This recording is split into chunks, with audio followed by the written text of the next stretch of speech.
Sir, தமிழ்நாட்டு model, கூட்டணி model, தொகுதி பங்கீடு மாடல் இந்தியா மாடலாக மாறணும் அப்படிங்கிறது எதிர்பார்ப்பு. ஆனால் இந்தியா மாடலை தமிழ்நாட்டு மாடலாக மாற்றுவதற்கான முயற்சிகள் ஒருபுறம் நடப்பதாக நம்ம இந்த விவாதங்கள்லேருந்தே புரிந்து கொள்ள முடியும். எது சாத்தியம்னு நீங்கள் நினைக்கிறீங்க?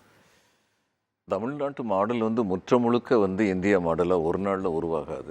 ஆனால் அதுக்கான சாத்தியக்கூறுகள் ரொம்ப இருக்குங்கிறது உண்மை. இன்னைக்கு உத்தரப்பிரதேசில் இவங்க இந்த எலக்ட்ரல் அண்டர்ஸ்டாண்டிங் கொண்டு வந்ததுங்கிறது திரு கான்ஸ்டன்டைன் சொன்ன மாதிரி அது ரொம்ப பெரிய ஒரு விளைவு. அதை மறந்துட முடியாது. பாஜக அவங்களுடைய பிரச்சாரம் எல்லாத்தையுமே பார்த்தோம்னா பாதி உண்மைகளை சொல்வார்கள், மீதி உண்மைகளை மறுப்பார்கள். இப்போ நான் பேசுனதே பாதியை தான் சொன்னார் நண்பர், மீதியை சொல்லலை. இது மாதிரியே தான் அவங்க மக்களை குழப்புறதுக்கு முயற்சி பண்ணுறாங்க. மணிப்பூரை பற்றி பேசினாருன்னு சொல்கிறாங்க. திருமாவளவன் தமிழ்நாட்டை மீறி இந்தியாவுடைய மற்ற பகுதிகளை பற்றி பேசுறது அவருடைய விசாலமான ஒரு மனப்பான்மையை குறிக்குது. அவர் பேச வேண்டாம், மணிப்பூரை பற்றி இவங்க பேச வேண்டியதானே, ஏன் பேச மாட்டேங்கிறாங்க அப்படிங்கிறதுக்கு அவங்க தான் பதில் சொல்லணும். அடிப்படையாக தமிழ்நாட்டிலையும் கர்நாடகத்திலையும் இருக்கிற விழிப்புணர்வு அப்படிங்கிறது கேரளத்திலையும் இருக்கிற விழிப்புணர்வுங்கிறது மற்ற மாநிலங்களில் பரவுறதுக்கு கொஞ்சம் காலதாமதம் ஏற்படுகிறதுங்கிறது உண்மைதான்.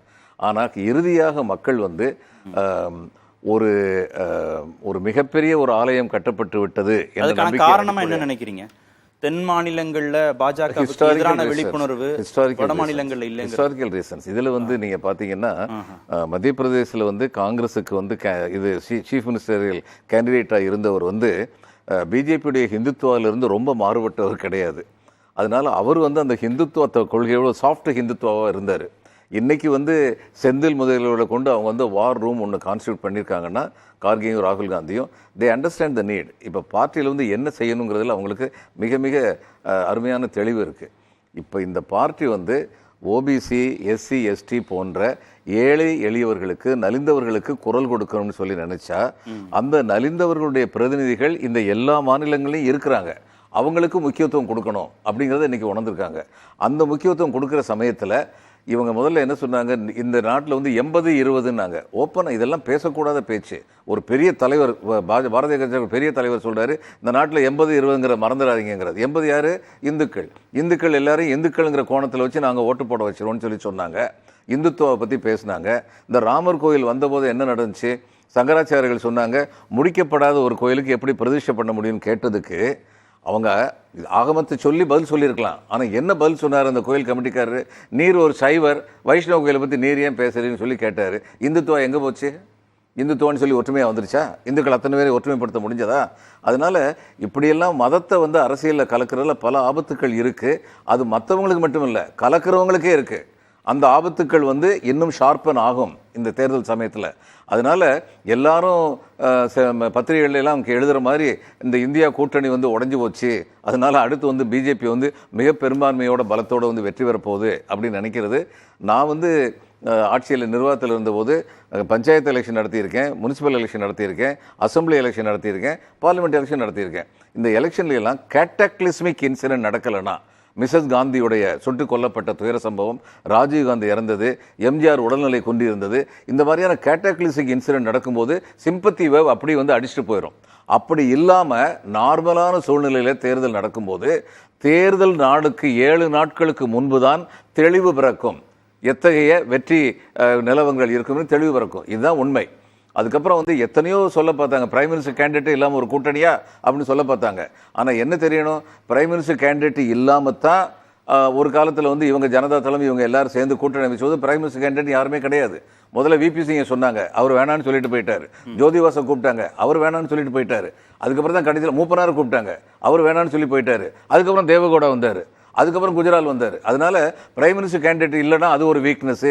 இப்படியெல்லாம் சொல்றது என்னன்னா அடிப்படை பிரச்சனைகளிலிருந்து மக்களை திசை திருப்புறது. தமிழ்நாட்டில் பாஜக ஏன் வேண்டாம், தமிழ்நாட்டுக்கும் ஏன் வேண்டாம், இந்தியாவுக்கும் ஏன் வேண்டான்னு வைக்கப்படக்கூடிய பிரச்சாரத்தின் வீரியம் அளவுக்கு வட மாநிலங்களில் இந்தியா கூட்டணி கட்சிகள் வைக்கிறாங்களா?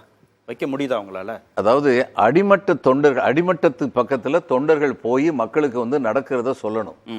ஒரு கோயில் கட்டுறதுங்கிறது ஒரு மதத்துடைய நம்பிக்கை, அதை யாரும் குறை சொல்ல முடியாது. ஆனால் அந்த கோயில் கட்டுறது மூலம் உன்னுடைய பிரச்சனைகள் தீர்ந்துச்சா இல்லையா அப்படிங்கிற கேள்வியை கீழே உள்ளவங்ககிட்ட கேட்கணும். ஏன்னா அந்த பிரச்சனைகள் தீரலை அப்படிங்கிறத உண்மை. அந்த விழிப்புணர்வை ஊட்டினாங்கன்னா எதிர்கட்சிகளுக்கு வாய்ப்புகள் இன்னும் அதிகம். இங்கே நீங்கள் கேட்டீங்க ஏது நடக்கலாம், ஒன்று போதுமே, பாதுகாப்பு அமைச்சர் வர்றாரு, பிரதம மந்திரி வந்து 2 தரம் தமிழ்நாட்டுக்கு வர்றாரு, கோயிலுக்கெல்லாம் போறாரு. ஒரு ஏரியல் சர்வேயாவது நடத்தினாங்களா அந்த வெள்ளத்தால் பாதிக்கப்பட்ட மக்களை பார்க்கறதுக்கு? ஒரு பைசா கொடுத்தாங்களா? குஜராத்தில் வந்து 1000 கோடி ரூபாய் பிரதம மந்திரியுடைய நிவாரண நிதியில இருந்து கொடுக்குறாரு. அப்போ இங்க வந்து ஒரு பைசா கூட இன்னைக்கு வரைக்கும் கொடுக்கல. கொடுத்தது என்ன? இல்ல திரும்ப திரும்ப வந்து சொல்றேன், இல்ல தவறான தகவல் கொடுப்பாங்க. உங்களுக்கு நாங்க 900 கோடி கொடுக்கலையான்னு சொல்லி கேட்பாங்க. நான் முடிச்சுக்கிறேங்க, நீங்க பேசும்போது 4000 கோடி ரூபாய் எங்க போச்சுன்னு கேளுங்க. 99% செலவு பண்ணேன்னு சொன்னவர் பேக் பெல்ட் அடிச்சாரு 44%. நான் பேசி அது என்ன பண்ணாரு குறிச்சு வச்சுக்கோங்க. அடுத்த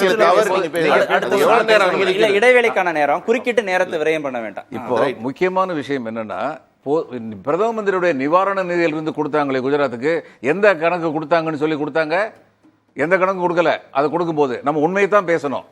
உங்களுக்கு ஒரு கருத்து இருக்கலாம், எனக்கு ஒரு கருத்து இருக்கலாம். அந்த கருத்து மாறுபாடு வரவேற்க தகுந்தது. ஆனால் சொல்லப்படும் உண்மைகள், ஸ்டாட்டிஸ்டிக்ஸ் எல்லாமே வந்து உண்மையின் ஆதாரத்தின் அடிப்படையில் தான் சொல்லணும். 1000 கோடி ரூபாய் பிரதம மந்திரி நிவாரண நிதியிலிருந்து குஜராத்துக்கு உடனடியாக கொடுத்தது உண்மை. It's on record. அது மாதிரி தமிழ்நாட்டுக்கு கொடுத்தாங்களா? கொடுக்கலை. It's also on record.